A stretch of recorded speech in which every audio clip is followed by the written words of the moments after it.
Okay, so let's talk about nested loops. A nested loop would be a loop inside of a loop. So I want to demonstrate printing this triangle pattern of squares or brackets that I'm using to make this triangle pattern with. So the way I would do this was I would have a loop inside of a loop. First of all, I'm going to have an outer loop that's going to indicate the number of rows that I want. And that's going to be each row as I go through to print the blocks.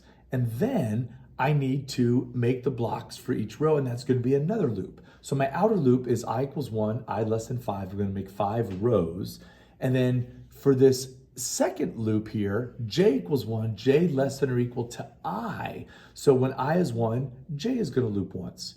When I is 2, j is going to loop twice. When I is 3, j is going to loop 3 times. It's kind of like a clock, right? Where it's 1 o'clock and then there are 60 minutes that it loops through. And then when it's 2 o'clock, there are 60 minutes again that it loops through. And then when it's 3 o'clock, there's 60 minutes again that it loops through. And in this case, I'm not having the exact same number of minutes each time. I'm going to print a different set of brackets depending on what row number I'm in. So when I put them together, I have my nested loops. And this is what the code looks like.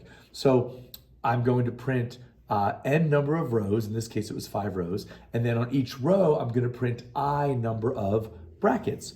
And it'll loop through that inner loop from the beginning each time I go to a new iteration of my outer loop. Check out the triangle demo.java file in the eCampus module, and you'll see what we mean from there. All right, let's talk about some sample questions from the FTCE examination. First of all, we have the pseudocode where we're going to prompt the user to enter the values 2, 5, 4, 5, and 4 in that order, one number at a time. And then we want to know what is going to be output as a result of this algorithm. So let's follow through this code. So it looks like I have a sum and an I. And I would recommend, while you're doing a question like this, write down the values of the variables so you don't have to keep track of them in your head. So sum looks like it's going to add up to be some sort of total variable. And then I is going to, that I is my loop control variable. And this is going to keep track of the number of times that I iterate through this code. So while I is less than 5, I'm going to have a while loop here. They have the word do for the pseudocode. And then notice I have an I equals I plus 1. And so as I loop through here, I'm going to iterate through this 5 times when I is 0, 1, 2, 3, and 4. 5 times through that loop. And I'm going to input in, what am I going to do 5 times? Well, I'm going to input in that number. And the numbers are going to be the 2, 5, 4, 5, and 4 in this order. And then it says if, and here's my algorithm, if n mod 2 is equal to 0. So remember, mod is the remainder function. So if I ever mod my input by 2 and it equals to 0, then what am I going to do? Well, I'm going to add that value to sum. So when would n mod 2 ever equal 0? Well, that's going to be when n is even, right? Because whenever I divide an even number by 2, I'm always going to get 0 as the remainder. So for my even numbers, as I loop through here, anytime I input an even number like 2, 4, and 4, those are even numbers, then I'm going to add them to the sum. So what's my sum going to be? Sum equals sum plus 2, and then 4, and then 4. So sum will be 10 at the end of this loop because I added a 2, a 4, and a 4 to it. I added the 3 even numbers for my input. Okay, so now my while loop is done.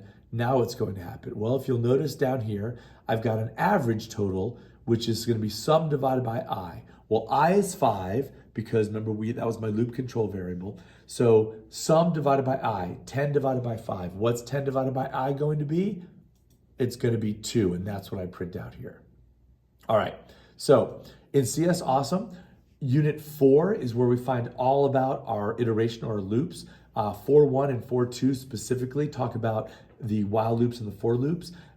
Loops with strings, kind of like the printed word that I showed you. It was covered in 4.3. 4.4 is nested for loops.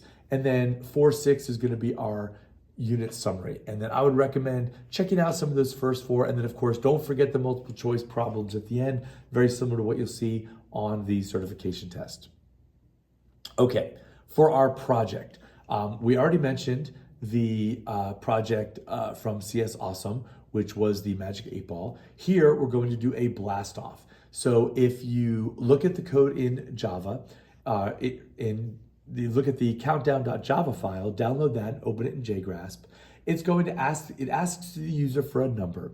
And then what the comments in that code say is that you need to check to see if that number is greater than or equal to 1, but also less than or equal to 10. So that's going to be a compound if statement, right?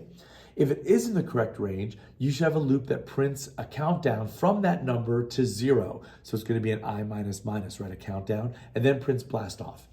Otherwise, we want you to print a message that says, I'm sorry, Dave, I'm afraid I can't do that. A little 2001 reference there. Make sure you turn in your file and complete the file and turn in a screenshot of that output to eCampus. So here's what it looks like. So when you run this program, it asks you for a number. If you enter a number between 1 and 10, here I entered the number 5, then what's going to happen? Your program should count down 5, 4, 3, 2, 1, 0, and then print the word blast off. If they enter a number in that is not between 1 and 10, like 23, then it'll just say, I'm sorry, Dave, I'm afraid I can't do that. And that's the program. All right, so let's sum up our module 2. These are our assignments I'd like to have you do by the next session, which is in 3 weeks, March 24th.